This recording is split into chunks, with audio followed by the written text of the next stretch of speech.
Emma, Volume 3, Chapter 5. In this state of schemes and hopes and connivance, June opened upon Hartfield. To Highbury in general it brought no material change. The Eltons were still talking of a visit from the Sucklings, and of the use to be made of their barouche landau, and Jane Fairfax was still at her grandmother's. And as the return of the Campbells from Ireland was again delayed, and August instead of midsummer fixed for it, she was likely to remain there full 2 months longer, provided at least she were able to defeat Mrs. Elton's activity in her service, and save herself from being hurried into a delightful situation against her will. Mr. Knightley, who for some reason best known to himself had certainly taken an early dislike to Frank Churchill, was only growing to dislike him more. He began to suspect him of some double dealing in his pursuit of Emma. That Emma was his object appeared indisputable. Everything declared it. His own attentions, his father's hints, his mother-in-law's guarded silence, it was all in unison. Words, conduct, discretion, and indiscretion told the same story. But while so many were devoting him to Emma, and Emma herself making him over to Harriet, Mr. Knightley began to suspect him of some inclination to trifle with Jane Fairfax. He could not understand it, but there were symptoms of intelligence between them, he thought so at least, symptoms of admiration on his side, which, having once observed, he could not persuade himself to think entirely void of meaning, however he might wish to escape any of Emma's errors of imagination. She was not present when the suspicion first arose. He was dining with the Randalls family and Jane at the Eltons, and he had seen a look, more than a single look, at Miss Fairfax, which, from the admirer of Miss Woodhouse, seemed somewhat out of place. When he was again in their company, he could not help remembering what he had seen, nor could he avoid observations which, unless it were like Cowper in his Fire at Twilight, myself creating what I saw, brought him yet stronger suspicion of there being something of private liking, of private understanding even, between Frank Churchill and Jane. He had walked up one day after dinner, as he very often did, to spend his evening at Hartfield. Emma and Harriet were going to walk. He joined them, and on returning they fell in with a larger party, who, like themselves, judged it wisest to take their exercise early, as the weather threatened rain. Mr. and Mrs. Weston and their son, Miss Bates and her niece, who had accidentally met. They all united, and on reaching Hartfield gates, Emma, who knew it was exactly the sort of visiting that would be welcome to her father, pressed them all to go in and drink tea with him. The Randalls party agreed to it immediately, and after a pretty long speech from Miss Bates, which few persons listened to, she also found it possible to accept dear Miss Woodhouse's most obliging invitation. As they were turning into the grounds, Mr. Perry passed by on horseback. The gentleman spoke of his horse. "By the by," said Frank Churchill to Mrs. Weston presently, "what became of Mr. Perry's plan of setting up his carriage?" Mrs. Weston looked surprised and said, "I did not know that he ever had any such plan. Nay, I had it from you. You wrote me word of it 3 months ago." "Me? Impossible."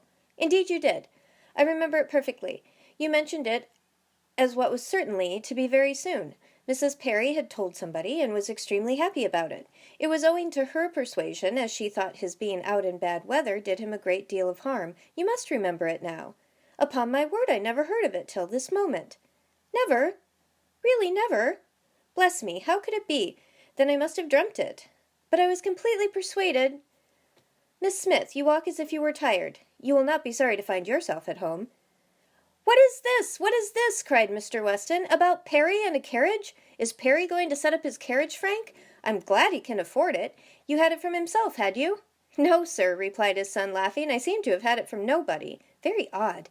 I really was persuaded of Mrs. Weston's having mentioned it in one of her letters to Enscombe many weeks ago, with all these particulars, but as she declares she has never heard a syllable of it before, of course it must have been a dream. I am a great dreamer. I dream of everybody at Highbury when I'm away, and when I've gone through my particular friends, then I begin dreaming of Mr. and Mrs. Perry." "It is odd, though," observed his father, "that you should have had such a regular connected dream about people whom it was not very likely you should be thinking of at Enscombe. Perry setting up his carriage, and his wife's persuading him to it out of care for his health. Just what will happen, I have no doubt, some time or other, only a little premature. What an air of probability sometimes runs through a dream, and at others what a heap of absurdities it is. Well, Frank, your dream certainly shows that Highbury is in your thoughts when you are absent. Emma, you are a great dreamer, I think." Emma was out of hearing. She had hurried on before her guests to prepare her father for their appearance, and was beyond the reach of Mr. Weston's hint. "Why, to own the truth," cried Miss Bates, who had been trying in vain to be heard the last 2 minutes, "if I must speak on this subject, there's no denying that Mr. Frank Churchill might have— I do not mean to say that he did not dream it. I am sure I have sometimes the oddest dreams in the world, but if I am questioned about it, I must acknowledge that there was such an idea last spring, for Mrs. Perry herself mentioned it to my mother, and the Coles knew of it as well as ourselves, but it was quite a secret, known to nobody else, and only thought of about 3 days. Mrs. Perry was very anxious that he should have a carriage, and came to my mother in great spirits one morning because she thought she had prevailed. Jane, don't you remember Grandmamma's telling us of it when we got home? I forget where we had been walking to. Very likely to Randall's. Yes, I think it was to Randall's. Mrs. Perry was always particularly fond of my mother. Indeed, I do not know who is not, and she had mentioned it to her in confidence. She had no objection to her telling us, of course, but it was not to go beyond, and from that day to this I never mentioned it to a soul that I know of. At the same time, I will not positively answer for my having never dropped a hint, because I know I do sometimes pop out a thing before I am aware. I am a talker, you know. I am rather a talker, and now and then I let a thing escape me which I should not. I am not like Jane. I wish I were. I will answer for it she never betrayed the least thing in the world. Where is she? Oh, just behind. Perfectly remember Mrs. Perry's coming. Extraordinary dream indeed." They were entering the hall. Mr. Knightley's eyes had preceded Miss Bates's in a glance at Jane. From Frank Churchill's face, where he thought he saw confusion suppressed or laughed away, he had involuntarily turned to hers, but she was indeed behind and too busy with her shawl. Mr. Weston had walked in. The 2 other gentlemen waited at the door to let her pass. Mr. Knightley suspected in Frank Churchill the determination of catching her eye. He seemed watching her intently. In vain, however, if it were so, Jane passed between them into the hall and looked at neither. There was no time for farther remark or explanation. The dream must be borne with, and Mr. Knightley must take his seat with the rest round the large modern circular table which Emma had introduced at Hartfield, and which none but Emma could have had power to place there and persuade her father to use, instead of the small-sized Pembroke on which 2 of his daily meals had, for 40 years, been crowded. Tea passed pleasantly, and nobody seemed in a hurry to move. "Miss Woodhouse," said Frank Churchill, after examining a table behind him which he could reach as he sat, "have your nephews taken away their alphabets, their box of letters? It used to stand here. Where is it? This is a sort of dull-looking evening that ought to be treated rather as winter than summer. We had great amusement with those letters one morning. I want to puzzle you again." Emma was pleased with the thought, and producing the box, the table was quickly scattered over with alphabets, which no one seemed so much disposed to employ as their 2 selves. They were rapidly forming words for each other, or anybody else who would be puzzled. The quietness of the game made it particularly eligible for Mr. Woodhouse, who had often been distressed by the more animated sort, which Mr. Weston had occasionally introduced, and who now sat happily occupied in lamenting with tender melancholy over the departure of the poor little boys, or in fondly pointing out, as he took up any stray letter near him, how beautifully Emma had written it. Frank Churchill placed a word before Miss Fairfax. She gave a slight glance round the table and applied herself to it. Frank was next to Emma, Jane opposite to them, and Mr. Knightley so placed as to see them all, and it was his object to see as much as he could, with as little apparent observation. The word was discovered, and with a faint smile pushed away. If meant to be immediately mixed with the others and buried from sight, she should have looked on the table instead of looking just across, for it was not mixed, and Harriet, eager after every fresh word and finding out none, directly took it up and fell to work. She was sitting by Mr. Knightley, and turned to him for help. The word was blunder, and as Harriet exultingly proclaimed it, there was a blush on Jane's cheek, which gave it a meaning not otherwise ostensible.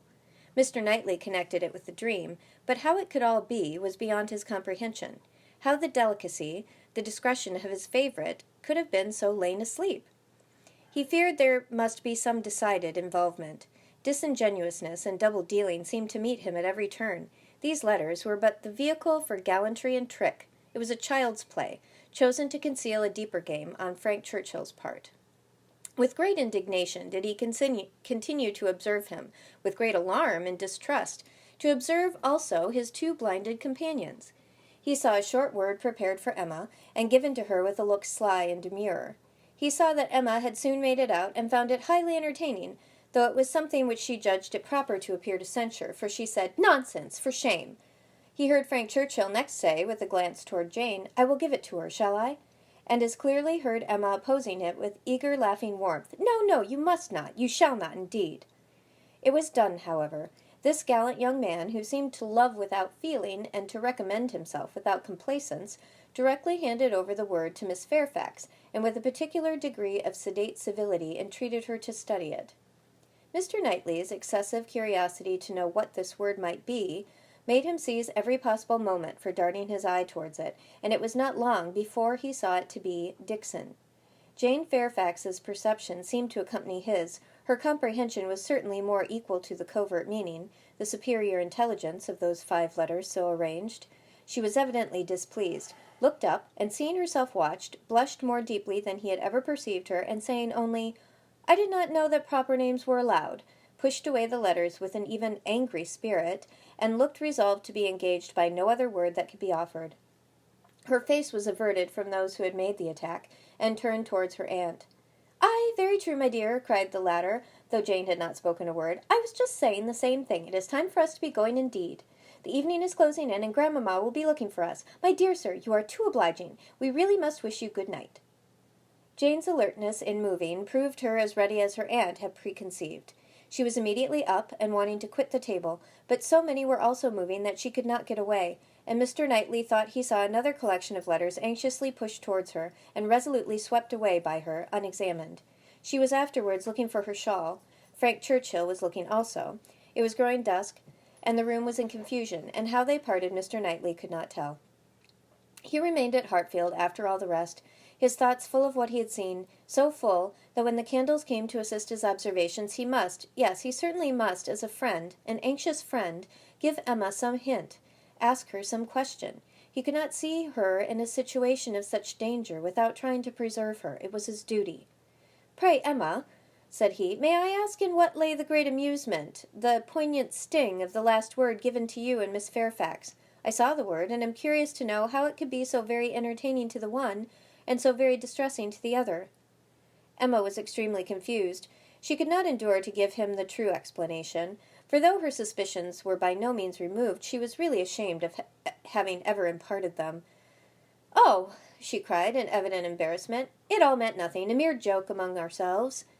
"The joke," he replied gravely, "seemed confined to you and Mr. Churchill." He had hoped she would speak again, but she did not. She would rather busy herself about anything than speak. He sat a little while in doubt. A variety of evils crossed his mind, interferences, fruitless interference. Emma's confusion, and the acknowledged intimacy, seemed to declare her affection engaged. Yet he would speak, he owed it to her, to risk anything that might be involved in an unwelcome interference, rather than her welfare, to encounter anything rather than the remembrance of neglect in such a cause. "My dear Emma," said he at last, with earnest kindness, "do you think you perfectly understand the degree of acquaintance between the gentleman and lady we have been speaking of?" "Between Mr. Frank Churchill and Miss Fairfax? Oh, yes, perfectly. Why do you make a doubt of it? Have you never at any time had reason to think that he admired her, or that she admired him?" "Never! Never!" she cried, with a most open eagerness. "Never, for the 20th part of a moment, did such an idea occur to me, and how could it possibly come into your head?" "I have lately imagined that I saw symptoms of attachment between them, certain expressive looks, which I did not believe meant to be public." "Oh, you amuse me excessively. I am delighted to find that you can vouchsafe to let your imagination wander, but it will not do. Very sorry to check you in your first essay, but indeed it will not do. There is no admiration between them, I do assure you, and the appearances which have caught you have arisen from some peculiar circumstances, feelings rather of a totally different nature. It is impossible exactly to explain, there is a good deal of nonsense in it, but the part which is capable of being communicated, which is sense, is, that they are as far from any attachment or admiration for one another as any two beings in the world can be. That is, I presume it to be so on her side, and I can answer for it being so on his. I will answer for the gentleman's indifference." She spoke with a confidence which staggered, with a satisfaction which silenced Mr. Knightley. She was in gay spirits, and would have prolonged the conversation, wanting to hear the particulars of his suspicions, every look described, and all the wheres and hows of a circumstance which highly entertained her, but his gaiety did not meet hers. He found he could not be useful, and his feelings were too much irritated for talking. That he might not be irritated into an absolute fever by the fire which Mr. Woodhouse's tender habits required almost every evening throughout the year, he soon afterwards took a hasty leave, and walked home to the coolness and solitude of Donwell Abbey.